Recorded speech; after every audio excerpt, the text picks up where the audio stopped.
ಬಾಬಾ ಯಾರು ಅನ್ನೋದು ಭಾಳಷ್ಟು ಜನಕ್ಕೆ ಆ ಒಂದು ಗೊಂದಲ ಇದೆ. ಬಾಬಾ ಹಿಂದೂನಾ ಮುಸ್ಲಿಮ ಯಾರು ಅಂತ. ಇದೇ ಪ್ರಶ್ನೆಗೆ ಉತ್ತರ ಬೇಕಲ್ಲ ನಿಮಗೆ? ಹೌದು. ಮೊದಲನೇದಾಗಿ ಬಾಬಾ ಸಾಯಿ ಅಂತ ಹೆಸರು ಬಂದಿದ್ದವರಿಗೆ ಅವರು ಎರಡನೇ ಟೈಮ್ ಶಿರಡಿಗೆ ಬಂದಾಗ, ಮೊದಲನೇ ಬಾರಿ ಒಂದು 16 ವಯಸ್ಸಿದ್ದಾಗ ಅವರು ಶಿರಡಿಗೆ ಬಂದಿದ್ದರು. ಬಂದು ಒಂದು ಬೇವಿನ ಗಿಡ ಈಗಲೂ ಇದೆ ಶಿರಡಿಯಲ್ಲಿ. ಆ ಮರದ ಕೆಳಗಡೆ 7 ದಿನ ನಿರಂತರವಾಗಿ ಧ್ಯಾನದಲ್ಲಿ ಮಗ್ನರಾಗಿ ಕುಂತಿದ್ರು. ಗಾಳಿ ಮಳೆ ಎಂಥದ್ದು ಬಂದ್ರೂ ಅಲ್ಲೇ ಕುಂತು ನಂತರ ಕೆಲವು ಲೀಲೆಗಳಲ್ಲಿ ರಚಿಸಿ ಅಲ್ಲೇನು ಒಳಗಡೆ ಒಂದು ಗುಹೆ ಇದೆ ಅಂಥೇಳಿ ಈಗಲೂ ಇದೆ. ಆ ಗುಹೆ ಒಳಗಡೆ ಹೋಗಿ ನಂತರ ಒಂದು 4-5 ವರ್ಷಗಳ ನಂತರ ಮತ್ತೊಂದು ಸಲ ಅವಾಗ ಈಗೇನು ವೇಷಭೂಷೆ ಆ ಡ್ರೆಸ್ ನೋಡಿದ ಕೂಡಲೇ ಏನಂತೀವಿ ನಾವು, ಅದು ಒಬ್ಬ ಮುಸಲ್ಮಾನರು ಫಕೀರರು ಹಾಕುವಂಥ ಆ ವೇಷ. ಹಾಗಾಗಿ ಅವ್ರನ್ನ ನಾವು ಹಂಗೆ ಗುರುತಿಸ್ಕೊಳ್ತೀವಿ. ಆವಾಗ ಅವರು ಖಂಡೋಬಾ ಮಂದಿರ ಶಿರಡಿನಲ್ಲಿ ಪುರಾತನವಾದದ್ದು. ಅಲ್ಲಿ ನಮ್ಮ ಮನೆ ದೇವರು ಯಾವ ರೀತಿ ಇರ್ತಾರೆ ಅಲ್ಲಿ ಊರಿಗೆ ಆ ಮನೆ ದೇವರಲ್ಲಿ ಇಷ್ಟ ದೇವರು. ಆ ದೇವಸ್ಥಾನಕ್ಕೆ ಹೋದಾಗ ಅಲ್ಲಿ ಆ ಪೂಜಾರಿ ಮಾಲ್ಸಾಪತಿ ಅನ್ನೋರು ಸಾಯಿ ಅಂತ ಕರೀತಾರೆ. ಅಲ್ಲಿಂದ ಶುರುವಾಯಿತು ಅವ್ರಿಗೆ ಸಾಯಿ ಬಾಬಾ ಅಂಥೇಳಿ. ಇನ್ನೊಂದು ಅವರು ಯಾರು ಅನ್ನೋದು, ನಮ್ಮ ರಾಯಚೂರಲ್ಲಿ, ನಾನಿರೋದು ರಾಯಚೂರಿಂದ ಬಂದಿದ್ದು, ರಾಯಚೂರಿನಿಂದ 30 ಕಿಲೋಮೀಟರ್ ದೂರದಲ್ಲಿ ದತ್ತಾತ್ರೇಯ ಅವರ ಮೊದಲನೇ ಅವತಾರ ಪುಣ್ಯಕ್ಷೇತ್ರ ಇದೆ, ಶ್ರೀಪಾದ ಶ್ರೀವಲ್ಲಭ ಶ್ರೀ ಕ್ಷೇತ್ರ. ಅಲ್ಲಿ ಒಂದು ಗ್ರಂಥ ಬರೆದಿದ್ದಾರೆ ಶಂಕರ ಭಟ್ ಅಂತೇಳಿ. 750 ವರ್ಷಗಳ ಹಿಂದೆ, ಎಷ್ಟಮ್ಮ 750 ಇಯರ್ಸ್ ಬ್ಯಾಕ್ ಒಂದು ಗ್ರಂಥ ಬರೆದಿದ್ದಾರೆ. ಆ ಗ್ರಂಥ ಬರೆದಿದ್ದು ಶಂಕರ ಭಟ್ ಅಂತೇಳಿ ತೆಲುಗುನಲ್ಲಿ ಬರೆದಿದ್ದಾರೆ. ಅದು ಗ್ರಂಥ ಅಲ್ಲಿ ಇದೆ. ನೀವು ಇಲ್ಲಿ ಸಪ್ನಾ ಬುಕ್ ಹೌಸ್ನಲ್ಲಿ ನಿಮಗೆ ಸಾಕಷ್ಟು ಪುಸ್ತಕಗಳ ಲಭ್ಯವಿದೆ. ಆ ಗ್ರಂಥದಲ್ಲಿ 45ನೇ ಅಧ್ಯಾಯದಲ್ಲಿ ಸಾಯಿಬಾಬಾನ ಬಗ್ಗೆ ವರ್ಣನೆ ಇದೆ. ಬಾಬಾ ಸಮಾಧಿಯಾಗಿ 108 ವರ್ಷ, ಮೊನ್ನೆ ಅಕ್ಟೋಬರ್ 15ಕ್ಕೆ 108 ವರ್ಷ ಆಯಿತು ಅವ್ರು ಸಮಾಧಿಯಾಗಿ, ದೇಹ ತ್ಯಾಗ ಮಾಡಿ.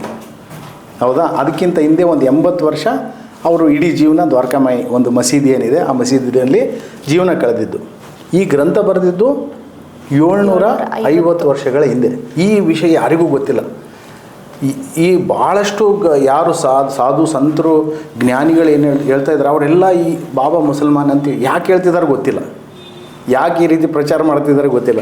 ದತ್ತಾತ್ರೇಯನ ಮೊದಲನೇ ಅವತಾರದಲ್ಲಿ ಅವರ ಗ್ರಂಥದಲ್ಲಿ 750 ವರ್ಷಗಳ ಹಿಂದೆ ಬಾಬಾನ ನಾಮರೂಪ ಏನೂ ಇರಲಿಲ್ಲ ಅಂಥ ಸಮಯದಲ್ಲಿ ಆ ಗ್ರಂಥ ಬರೆದಿದ್ದಾರೆ. ಅದರಲ್ಲಿ ದತ್ತಾತ್ರೇಯ ಅವರ ಕೊನೆಯ ಅವತಾರ ಯಾರಾದರೂ ತಾಳ್ಬೇಕಂತೇಳಿ ಅವ್ರು ಏನು ಮಾಡ್ತಾರೆ, ವಿಮಾನದಲ್ಲಿ ಪ್ರಯಾಣ ಮಾಡ್ತಿರ್ತಾರೆ ಒಬ್ಬರನ್ನ ಆಯ್ಕೆ ಮಾಡ್ಕೊಳ್ಳೋಕ್ಕೆ. ಆ ಸಮಯದಲ್ಲಿ ಟಿಬೇಟ್ ಚೈನಾ ಮಧ್ಯದಲ್ಲಿರುವಂಥ ಒಂದು ಸ್ಥಳದಲ್ಲಿ ಆಂಜನೇಯ ಸ್ವಾಮಿ ಈ ಗ್ರಂಥದಲ್ಲಿ ಬರೆದಿದ್ದು 45ನೇ ಅಧ್ಯಾಯದಲ್ಲಿ ಇದೇ ರೀತಿ ಬರೆದಿದ್ದಾರೆ. ಧ್ಯಾನಕ್ಕೆ ಕುಂತಿರ್ತಾರೆ, ರಾಮ ರಾಮ ರಾಮ ರಾಮ ಅಂತ ಜಪಿಸ್ತಾ. ಆ ಸಮಯದಲ್ಲಿ ಇವರು ದತ್ತಾತ್ರೇಯ ಅಲ್ಲಿ ಕೆಳಗಡೆ ಇಳಿದು, ಆಂಜನೇಯ ನನ್ನ ಕೊನೆಯ ಅವತಾರ ಶಿರಡಿಯಲ್ಲಿ, ಶಿಲದಿ ಅಂತಿತ್ತು ಮೊದಲು, ಶಿಲದಿಯಲ್ಲಿ ಸಾಯಿಬಾಬಾ ಆಗಿ ಅವತರಿಸಬೇಕು, ಶ್ರದ್ಧಾ ಸಬೂರಿ ಅನ್ನೋ ಒಂದು ಸಂದೇಶವನ್ನು ಇಡೀ ಜಗತ್ತಕ್ಕೆ ಸಾರಬೇಕು.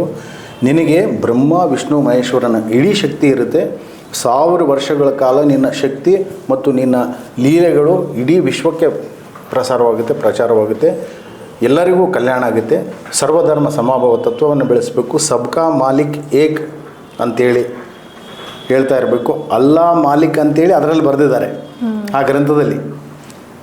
ಓಕೆ, ಇಂಥ ಒಂದು ಗ್ರಂಥ, ಆ ಗ್ರಂಥದಲ್ಲಿ ಬರೆದಿರುವಂಥದ್ದು. ಈಗ ನೋಡಿ ಎಷ್ಟು ಬಾಬಾ ಸಮಾಧಿಗೆ 108 ವರ್ಷ, ಅವಾಗೇ ಇದೆಲ್ಲ ವರ್ಣನೆ ಇದೆ ಅಂದಮೇಲೆ ನೀವು ತಿಳ್ಕೊಳ್ಳಿ ಹೆಂಗಿರ್ಬೋದು.